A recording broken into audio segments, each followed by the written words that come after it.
Indore press club पर आज doctor वैभव भावसार की पत्नी द्वारा प्रेस कॉन्फ्रेंस ली गई, जिसमें व्यापम का मुख्य आरोपी डॉक्टर संजीव शिल्पकार पर गंभीर आरोप लगाते हुए बताया कि व्यापम के आरोपी संजीव द्वारा डॉक्टर वैभव भावसार को इंडिया में पहली बार थैलियम डॉक्टिस नाम सीलो पॉइजन देकर मारने की कोशिश की गई है। डॉक्टर वैभव की हालत नाजुक बनी हुई है। दरअसल सुसनेर जिले में सरकारी डॉक्टर वैभव भावसार की पत्नी प्रतिज्ञा भावसार ने आरोप लगाया कि डॉक्टर वैभव का एक सुसनेर में हॉस्पिटल भी है, जो उनकी पत्नी डॉक्टर प्रतिज्ञा संचालित करती है और इसी हॉस्पिटल में पिछले कुछ सालों से व्यापम का मुख्य सरगना डॉक्टर संजीव शिल्पकार में 2.5 लाख रुपए महीने की सैलरी पर काम कर रहा था। भावसार परिवार द्वारा काम की व्यस्तता होने की वजह से हिसाब कहीं नहीं लिया जा रहा था। वहीं डॉक्टर वैभव द्वारा व्यापम का आरोपी संजीव से हिसाब मांगा गया तो उसने देने से मना कर दिया और उल्टा भावसार परिवार को लगातार धमकी देकर प्रताड़ित किया जा रहा है। डॉक्टर संजीव शिल्पकार द्वारा करोड़ों के हिसाब से बचने के लिए एक ऐसा सीलो पॉइजन दिया जिसका नाम थैलियम डॉक्टिस है और यह इंडिया में किसी को पहली बार दिया गया है। वही भावसार परिवार पिछले कुछ महीनों से पुलिस के चक्कर काट कर चप्पल घिस रहे हैं, मगर कोई सुनवाई नहीं हो रही है। पीड़ित परिवार ने पुलिस व्यापक के आरोपी संजीव शिल्पकार सहित 100 लोगों के नाम पुलिस को दिए हैं, मगर किसी से कोई पूछताछ न ही FIR कर रखी है। व्यापम का मुख्य आरोपी संजीव शिल्पकार पिछले 4 वर्षों से जेल से जमानत पर बाहर है, लोगों को करोड़ों का चूना लगा रहा है।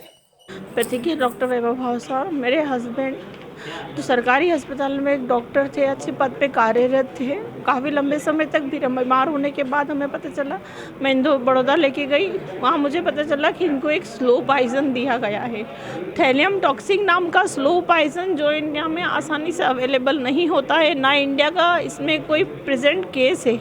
डॉक्टर खुद को समझ में नहीं आता कि उनका इलाज कैसे करें। जब इसी की शिकायत बड़ौदा थाने में से सुसनेर थाने में आई, उसके बावजूद भी आज तक 1.5 साल हो गया है, पुलिस ने कोई कार्रवाई नहीं की। FIR तो बहुत दूर की बात है, पूछताछ तक नहीं की गई। कहाँ की पुलिस ने कार्रवाई? सुसनेर थाना। ये जो आप किस पे आरोप लगा रहे हैं इसके अंदर? नहीं, मैं हमारे यहाँ कर्मचारी थे, कुछ कर्मचारी थे, उन लोगों के नाम दिए हैं मैंने।